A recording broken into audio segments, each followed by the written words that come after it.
There is a moment, usually somewhere around the age of 60, when a man or woman sits alone in a quiet house and asks a question they spent 40 years too busy to ask, "What now?" The job that defined you is gone. The children who filled your evenings have their own children now. The calendar that once controlled your every hour is suddenly, terrifyingly empty. Most people fill that emptiness with television, worry, and slow decline. But a small number of people do something different. They grow younger, not in body, time is undefeated there, but in mind, in spirit, in the sharpness of their eyes when they speak. And the secret they discovered is not a supplement, not a diet, not a miracle. It is something the Stoics understood 2,000 years ago. How you spend your hands and your attention in the second half of life determines whether you decay or whether you flourish. Today, we uncover the 7 retirement hobbies that the ancient Stoics, Marcus Aurelius, Seneca, and Epictetus would have approved of. Habits that do not just pass the time, but actively rebuild the mind, the body, and the soul after 60. Stay until the end, because the 7th hobby is the one almost nobody talks about, and it might be the most important one of all. Welcome back to Wisdom of the Stoics, the home for timeless philosophy applied to modern life. If you are new here, this channel exists for one purpose: to take the hard-won wisdom of men like Marcus Aurelius, Seneca, and Epictetus, and translate it into something you can actually use in your relationships, your work, your solitude, and yes, in the years after retirement, when life asks you the most honest questions of all. If that sounds like something you need, consider subscribing, because we release new Stoic wisdom every single week designed to help you build an unshakable mind. Let's be honest about something most retirement articles won't tell you. Retirement is sold to us as a reward.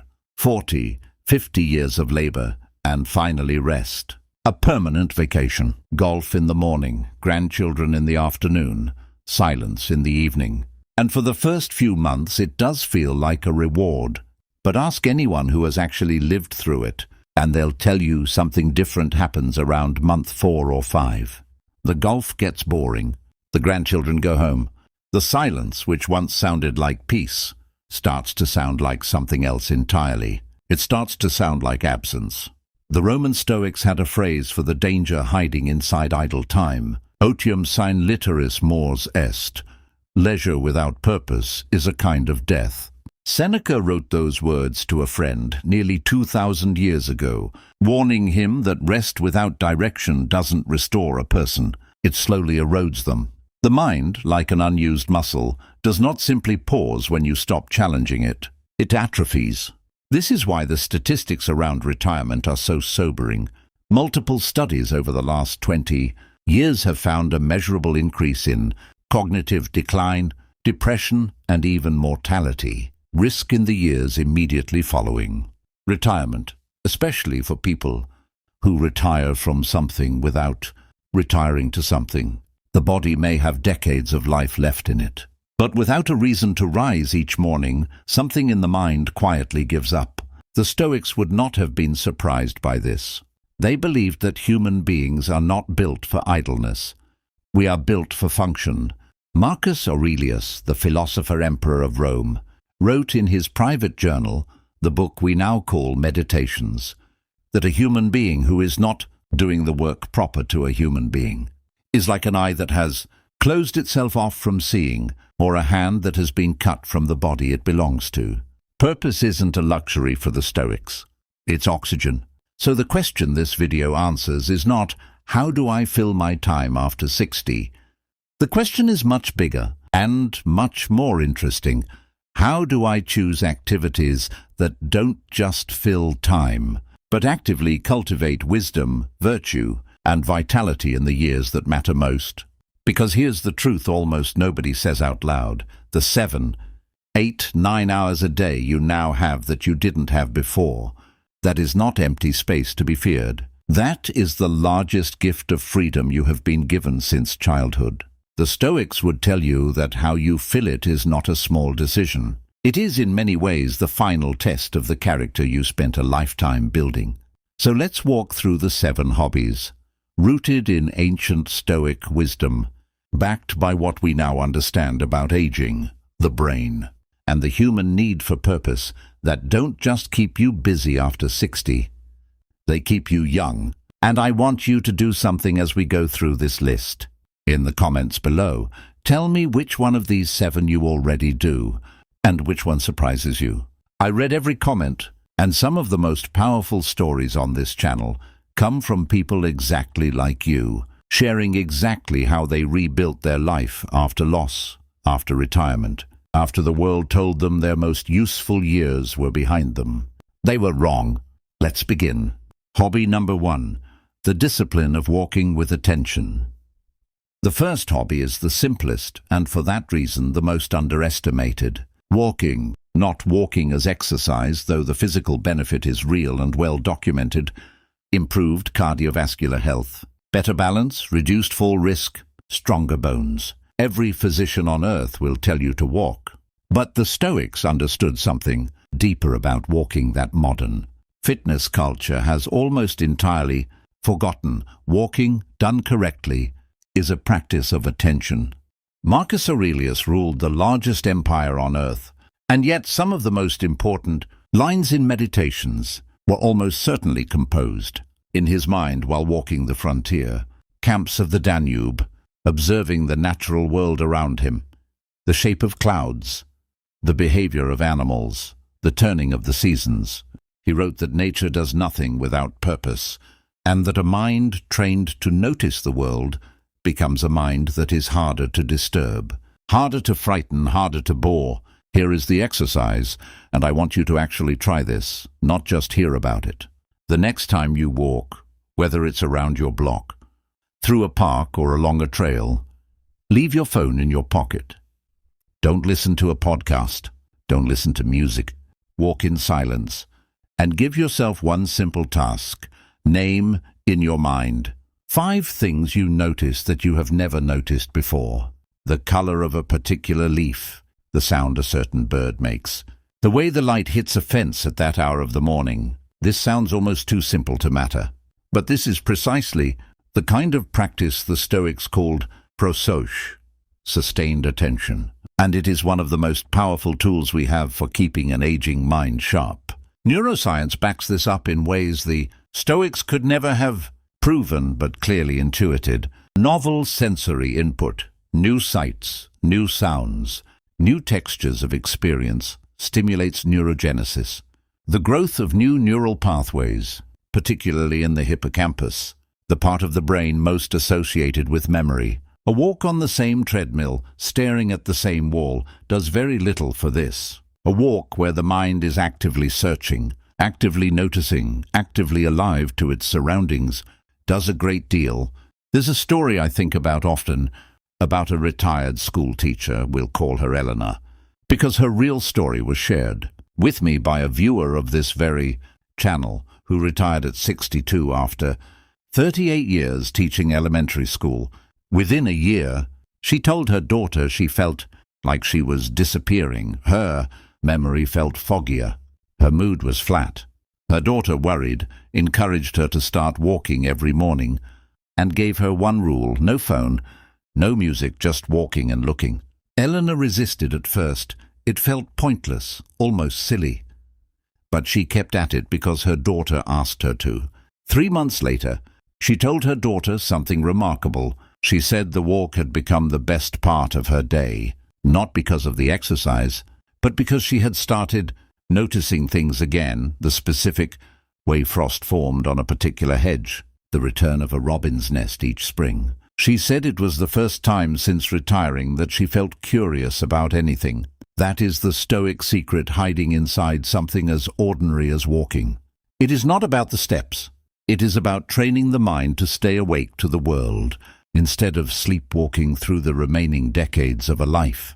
If this idea resonates with you, the idea that small, deliberate daily practices can rebuild a mind that felt like it was fading, do me a favor and hit the like button right now. It genuinely helps this channel reach more people who need to hear exactly this. Now let's move to the second hobby, and this one was arguably Seneca's favorite discipline of all. Hobby number 2, reading as the conversation with the dead.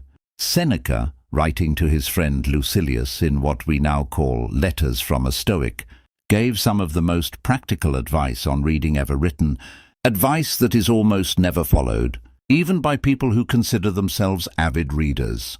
He said something that sounds strange at first. Don't read many books.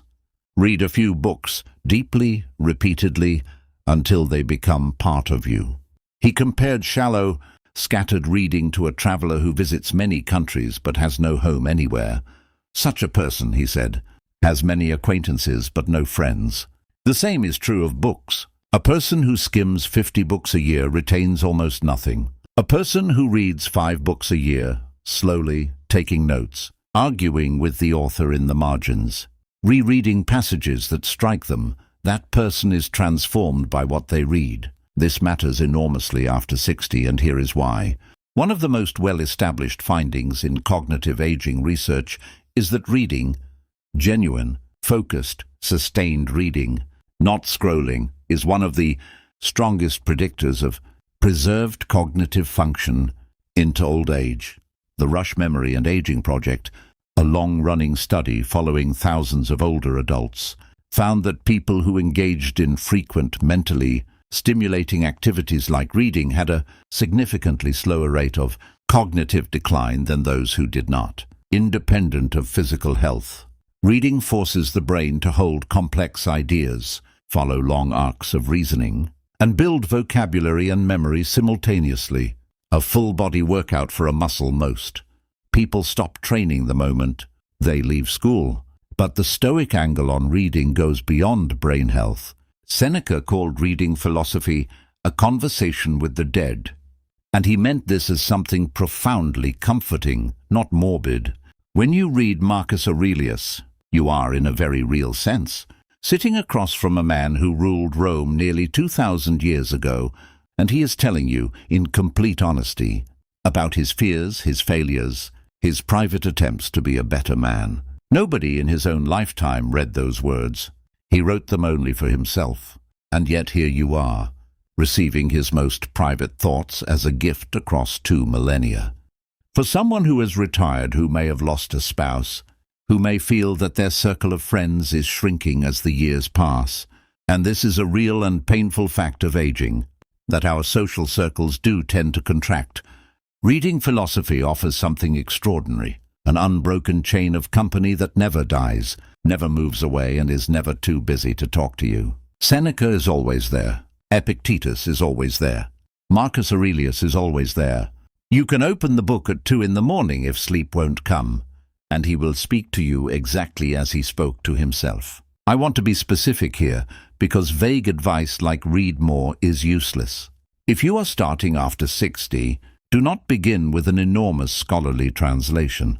Begin with a modern, accessible translation of Meditations by Marcus Aurelius.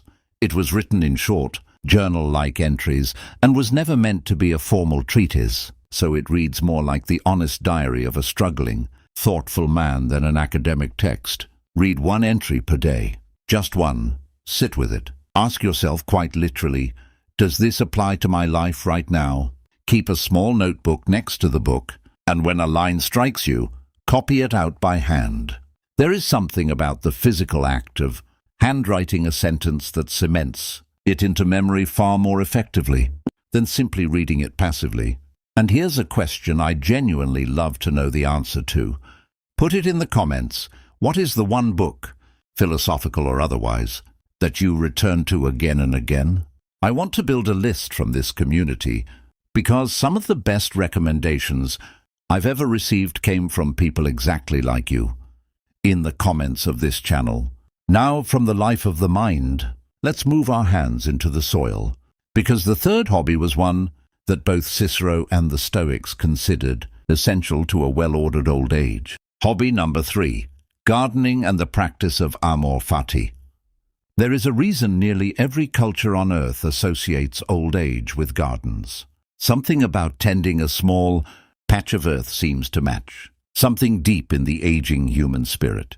The Stoics had a concept called amor fati, the love of fate. It does not mean passive resignation to whatever happens. It means an active, deliberate embrace of reality exactly as it is, including its limitations, its seasons, its endings, and there is no better teacher of amor fati on earth than a garden. A garden does not care about your schedule, your ambition, or your impatience. It operates on its own time. You cannot rush a tomato. You cannot bully a rose into blooming early through sheer willpower. A garden teaches you, gently but relentlessly, that some things are within your control: the quality of the soil, the regularity of the watering, the placement in sun or shade, and some things are not: the weather, the pests, the unpredictable behavior of nature itself. This is almost exactly Epictetus's foundational teaching, the very first line of his Enchiridion.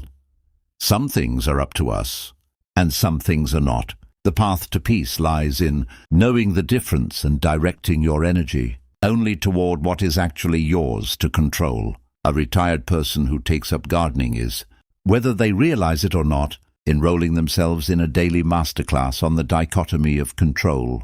You do the work that is yours to do: plant, water, weed, protect, and then you release your grip on the outcome. Some seasons the harvest is abundant. Some seasons a late frost destroys everything you planted. The Stoic gardener does not rage against the frost. The Stoic gardener says, as Marcus Aurelius might have said, "This too is the nature of things," and plants again next season. There is also, and this should not be understated, a profound physical benefit. Gardening is a low-impact, full-body activity: the bending, the digging, the carrying of water that maintains flexibility, grip strength, and cardiovascular health in ways that are gentle, enough for aging joints, but demanding enough to matter. Studies on horticultural therapy have shown measurable reductions in cortisol, the body's primary stress hormone, after even short sessions of gardening, and exposure to soil itself has been linked in some research to increased serotonin activity.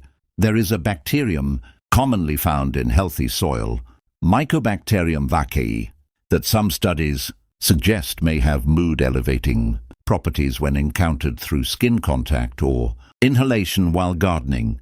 But beyond the biology, there is the simple, undeniable emotional truth that a garden gives an aging person something rare: a reason to go outside every single day, rain or shine, because something out there depends on them. Purpose in its most literal physical form. A living thing that needs you. I think of a man, a retired accountant, in his own words, a man who measured his entire adult life in tax deadlines, who took up gardening reluctantly, at his wife's insistence in the first year of his retirement. He told me in a comment on a previous video that he expected to hate it. Instead, he said something that stuck with me. For 40 years, my job was to make numbers balance. Now my job is to watch something grow that I can't control at all, and somehow that's more peaceful than anything I did in my career.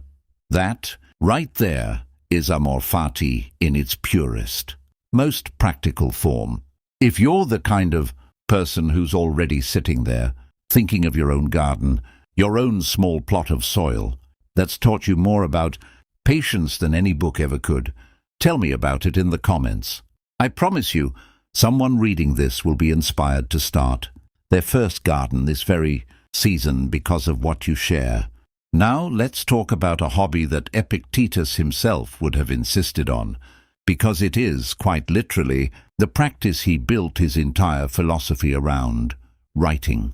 Hobby number 4, the Stoic journal and the examination of the self. Here is a fact that surprises most people the first time they hear it.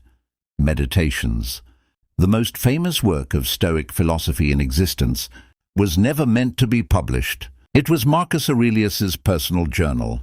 He was not writing to inspire future generations. He was writing to himself as a discipline, likely every single evening, to hold himself accountable to the philosophy he claimed to believe in. This practice, reviewing your day, your reactions, your failures and successes in maintaining virtue, was not unique to Marcus Aurelius. Seneca describes it explicitly in his essay On Anger, crediting the practice to an earlier philosopher named Sextius. Every night before sleep, Sextius would ask himself, "What bad habit have I cured today? What fault have I resisted? In what way am I better?" Seneca adopted the exact same ritual himself, saying that he could not sleep until he had conducted this private tribunal on his own day. This is journaling, but it is journaling with a very specific and powerful structure. Not a diary of events, but an examination of character. And for a retired person, this practice solves a problem that almost nobody talks about honestly: the loss of external accountability. When you worked, you had performance reviews. You had a boss, a schedule, deadlines, colleagues who noticed if you slipped. Retirement removes almost all external structure, and for many people this creates a quiet, creeping laziness, not out of weakness, but simply because the scaffolding that used to hold discipline in place is gone. Stoic journaling rebuilds that scaffolding, except now you are your own boss, your own reviewer, your own source of accountability. Here is a simple structure you can start tonight, and I genuinely encourage you to try this rather than just filing it away as an interesting idea. Get a plain notebook, nothing fancy. The Stoics were suspicious of excessive luxury even in their tools of virtue. Each night, write 3 short answers. First, what did I do well today? Not accomplishments in the world's terms, but moments where I responded with patience, courage, or self-control when it would have been easier not to. Second, where did I fail? Where did I let anger, laziness, or self-pity win? Write this honestly, but without self-punishment. The Stoics were strict with themselves, but never cruel. Marcus Aurelius reminds himself constantly that anger at his own failures is itself a failure of Stoic principle. Third, what will I do differently tomorrow? One specific, concrete intention, not a vague resolution. This takes perhaps 10 minutes, but over months and years, it does something remarkable. It turns the vast, undifferentiated openness of retirement, all those empty hours, into a structured practice of self-improvement. You are no longer simply waiting out your remaining years. You are actively, deliberately, becoming a better version of yourself, one evening at a time, and you have a written record to prove it. There's an additional benefit here that's rarely discussed.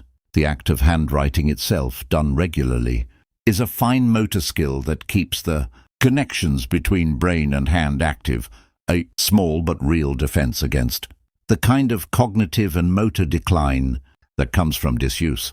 But the deeper gift is psychological. A person who journals in this Stoic mode after 60 tends to report something researchers call generativity, the sense that one's life is still contributing, still growing, still oriented towards something beyond mere survival. Erik Erikson, the psychologist who studied stages of adult development, identified generativity versus stagnation as the central psychological struggle of later adulthood. The Stoic journal is, in effect, a nightly weapon against stagnation. I'll ask you directly, have you ever kept a journal, even briefly? If you have, or if tonight is the night you start, I would love to hear about it in the comments below. And if this video is giving you real, usable tools rather than just vague inspiration, this is exactly the moment to subscribe, because we build entire practical frameworks like this one every week on this channel. Now let's turn from the inner world of the journal to something entirely different, working with the hands and the deep Stoic respect for craftsmanship. Hobby number 5. Craftsmanship and the discipline of mastery. Epictetus, one of the 3 great Stoic voices we return to again and again on this channel, was born a slave. Before he became a philosopher, before he taught some of the most influential students of his era, he lived among craftsmen, tradesmen, and laborers. Some historians believe his early exposure to skilled trade work shaped the way he taught philosophy itself, using the metaphor of the craftsman constantly. He compares living virtuously to being a skilled carpenter or sculptor, someone who has trained their hands and their judgment together over years until excellence becomes second nature. Woodworking, pottery, metalworking, model building, instrument repair, leatherwork, it does not matter which. specific craft you choose. What matters is the underlying structure of the activity, because craftsmanship offers something almost no other retirement activity offers in the same concentrated form: immediate, tangible, honest feedback. When you work with wood, the wood does not lie to you. If your joint is imprecise, it will not fit. If your measurement is wrong, the piece will not stand straight. There is no ambiguity, no politics, no vague social feedback to interpret. You either did it correctly or you did not, and the material will tell you the truth every single time. This is, psychologically, an enormous relief for people who spend decades in careers full of office politics, unclear feedback, and the exhausting management of other people's opinions of them. A craft gives you a relationship with reality that is completely honest. This matters for the aging brain in a very specific, well-documented way. Fine motor skill development, the kind required in carving, sanding, shaping, joining, activates and strengthens neural pathways associated with the motor cortex and cerebellum, areas that are particularly vulnerable to age-related decline. Occupational therapists frequently recommend craft-based activities, specifically for older adults, because they combine physical dexterity, spatial reasoning, planning, and patience all within a single activity. But the Stoic dimension goes deeper still.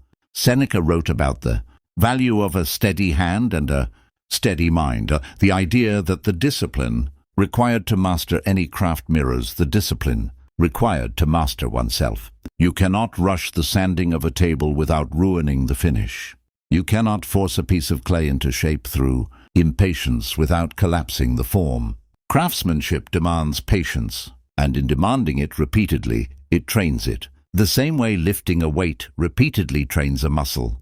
There's a particular story that captures this beautifully. A retired factory foreman who, after 40 years of overseeing an assembly line, he never actually built anything on himself, took up woodworking at 65 almost as a joke, building a birdhouse from a kit his grandson gave him for his birthday. He told me that the birdhouse came out crooked, ugly, barely functional, and that he was, in his own words, furious with a piece of wood for the first time in my life. But instead of quitting, he built another one, and another. 3 years later, he was building furniture, actual, functional, beautiful furniture for his entire extended family. He said the proudest moment of his retirement, prouder even than certain achievements from his working career, was the day his daughter asked him to build her a dining table, because she trusted his hands more than any store-bought option. That is mastery, built slowly, honestly, through repeated failure and repeated correction. Precisely the Stoic model of becoming virtuous. You do not become wise or patient or disciplined all at once. You become it the way you become a craftsman, one imperfect attempt at a time, refined through humility and repetition. If you've ever picked up a craft later in life, whether it turned out beautifully or, like that first birdhouse, came out a little crooked, I want to hear about it. Share it in the comments, because these stories are exactly what this community is built on. We've covered the body in motion, the mind in reading, the hands in soil, the self in reflection, and the hands again in craft. Now, hobby number 6 turns outward, towards something the Stoics considered one of the highest duties of a well-lived life: teaching what you know to someone else. Hobby number 6, mentorship and the Stoic duty to others. The Stoics did not believe in a philosophy of pure self-improvement, isolated from the world. This is one of the most commonly misunderstood aspects of Stoicism in modern culture. People often imagine it as a kind of emotional armor, a way to withdraw and become untouchable. But the actual Stoics believed the opposite. They believed human beings are, in Marcus Aurelius's words, made for cooperation. The way the upper and lower rows of teeth are made to work together.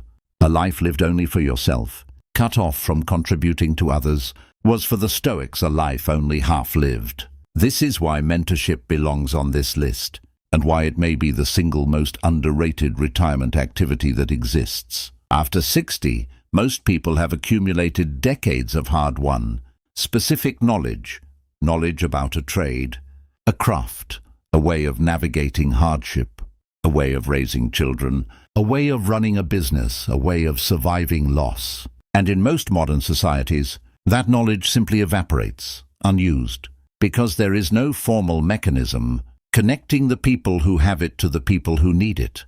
Mentorship, whether it's formal, through organizations that pair retirees with young people in their former field, or informal, simply through spending time with grandchildren, nieces, nephews, or neighborhood kids, and actually teaching them something real, not just supervising them, restores the sense of generativity we discussed earlier in a way that almost nothing else can match. You are not just occupying time, you are transmitting something. You are making yourself, quite literally, useful to the continuation of the world after you. There is also a selfish benefit here if we're honest, and the Stoics would not be embarrassed to name it. Teaching is one of the most effective ways to sharpen your own understanding. Seneca wrote to Lucilius that in teaching others, we teach ourselves twice over. The act of explaining an idea clearly forces you to understand it more clearly than you did before. A retired engineer who mentors a young apprentice does not just help the apprentice. He re-examines his own decades of knowledge, organizes it, tests it against new questions, and in the process keeps his own mind active in a way that passive retirement never could. Consider what we now understand about cognitive reserve, the brain's capacity to withstand age-related changes by having built dense, flexible neural networks over a lifetime of complex activity. Teaching is one of the most cognitively complex activities a human being can perform. It requires you to model another person's mind, anticipate their confusion, restructure your explanation on the fly, and respond with patience to repeated questions. This is an extraordinarily rich cognitive workout, arguably richer than nearly anything else on this list. I think of a woman, a retired nurse of nearly 4 decades, who began volunteering at a local community clinic, not to work shifts herself, but to mentor newly graduated nurses navigating their first difficult months. She told me that in her working years, she never had time to slow down and explain why she made certain clinical judgments.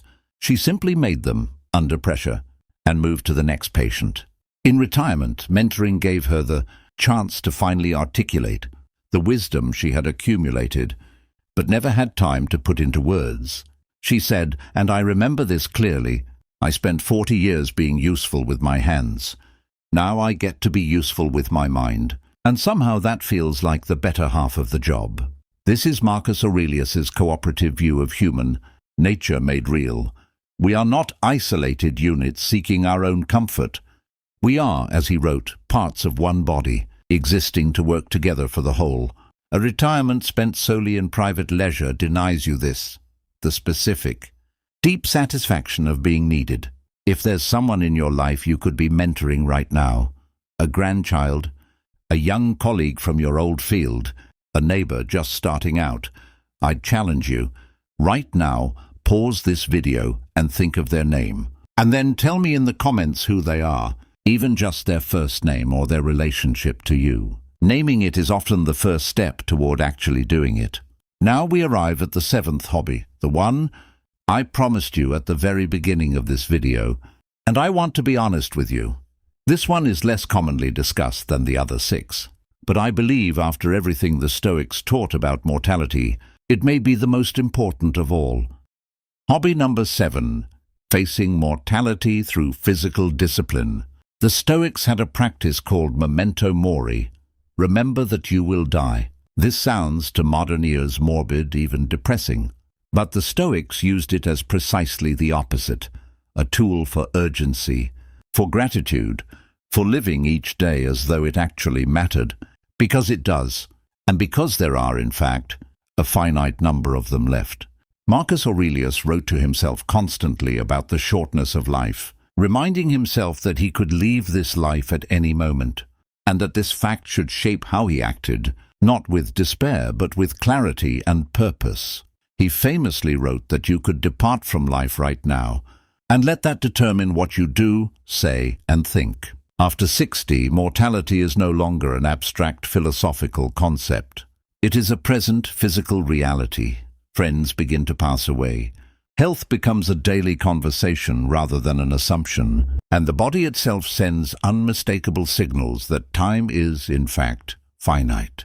Most people respond to this awareness with avoidance. They simply try not to think about it, filling their days with distraction to keep the fear at bay. The seventh hobby I want to recommend is a physical discipline. And I want to be specific rather than vague, because vague advice like stay active is not useful. I am recommending a structured, regular physical practice that directly confronts the body's limitations rather than ignoring them, something like swimming, tai chi, or a supervised strength training program appropriate to your specific health situation, done consistently several times a week for the rest of your life.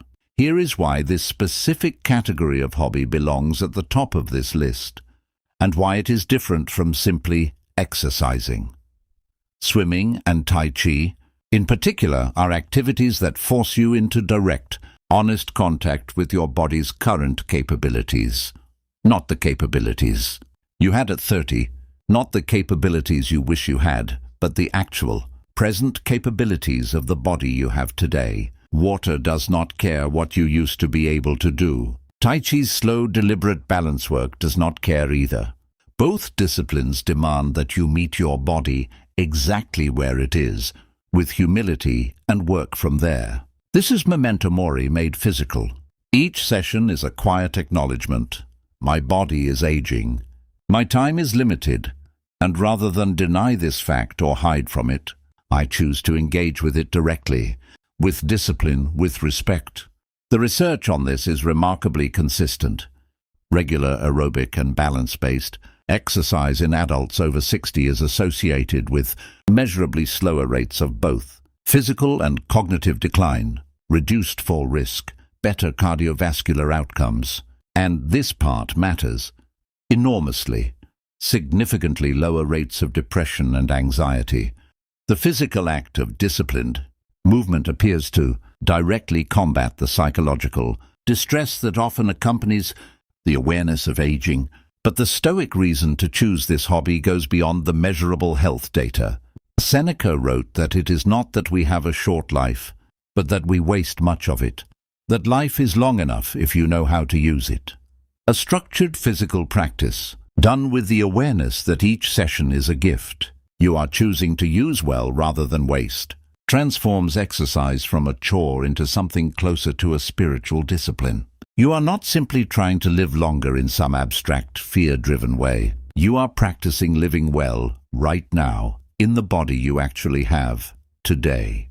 I think about an 81-year-old man I read about who began swimming at 63, shortly after a heart scare that, in his words, made death feel like something in the room with me, not just a word in a book. He did not swim to reverse aging. He understood clearly that reversing time is not possible. He swam because it was the 1 hour of his day when he felt entirely present, entirely alive, entirely engaged with the reality of his own body rather than avoiding it. Nearly 20 years later, he still swims most mornings. He said something in an interview that I think about often. "I'm not swimming away from death. I'm swimming toward being alive while I still am." That is the Stoic use of memento mori, not fear, but urgency, not despair, but clarity. The seventh hobby is not really about swimming, or tai chi, or strength training specifically. It is about choosing a physical discipline that keeps you in honest contact with your own mortality, and using that contact not to freeze in fear, but to move every single day with purpose. If you notice, every single hobby on this list shares something in common, and I want to make it explicit before we close, because this is the actual heart of the video. None of these 7 hobbies are about escaping old age. None of them promise to make you young again in the way the world usually means it. Unwrinkled, unslowed, unchanged. The Stoics never promised that, and neither will I. What they promised, and what these 7 hobbies actually deliver, is something better and more honest. A way of inhabiting the years you have left, however many they are, with attention, discipline, purpose, and connection, instead of avoidance, drift, and fear. Walking teaches attention.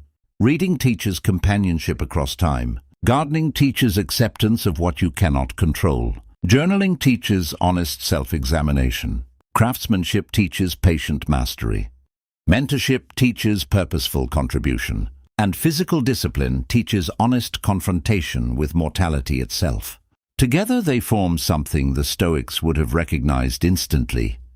A complete philosophy of aging, built not around denial, but around virtue, the same four virtues Marcus Aurelius returned to again and again in his private journal: wisdom, justice, courage, and self-discipline.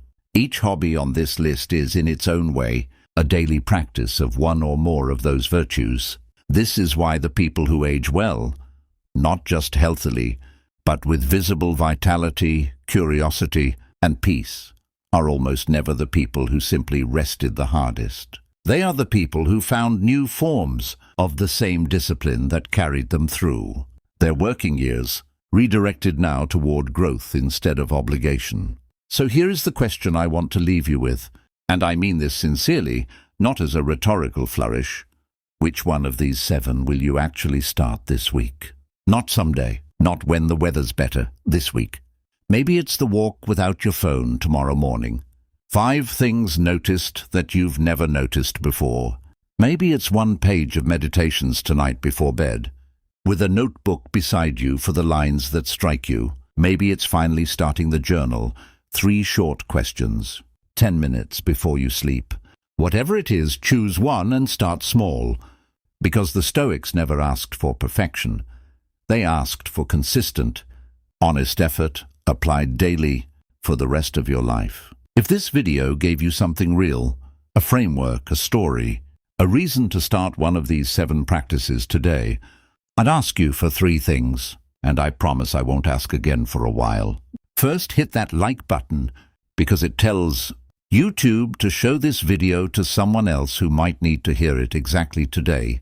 Maybe someone who just retired last month and is sitting in a quiet house asking themselves, what now? Second, leave a comment telling me which hobby you're starting, or which one you already practice. This community has become one of the most thoughtful, honest spaces on this platform, and your story might be exactly what someone else needs to read. And third, if you haven't already, subscribe to Wisdom of the Stoics, because every week we bring you another piece of this same ancient, practical wisdom built specifically to help you live not just longer, but better. Marcus Aurelius wrote near the end of his life that it is not death that a person should fear, but never truly beginning to live. After 60, you have not run out of chances to begin. You have in many ways been given the first truly open chapter of your life. No job dictating your hours, no children needing constant supervision. Simply you, your remaining years, and the choice of what to do with them. Choose wisely. Choose with discipline. And I will see you in the next video.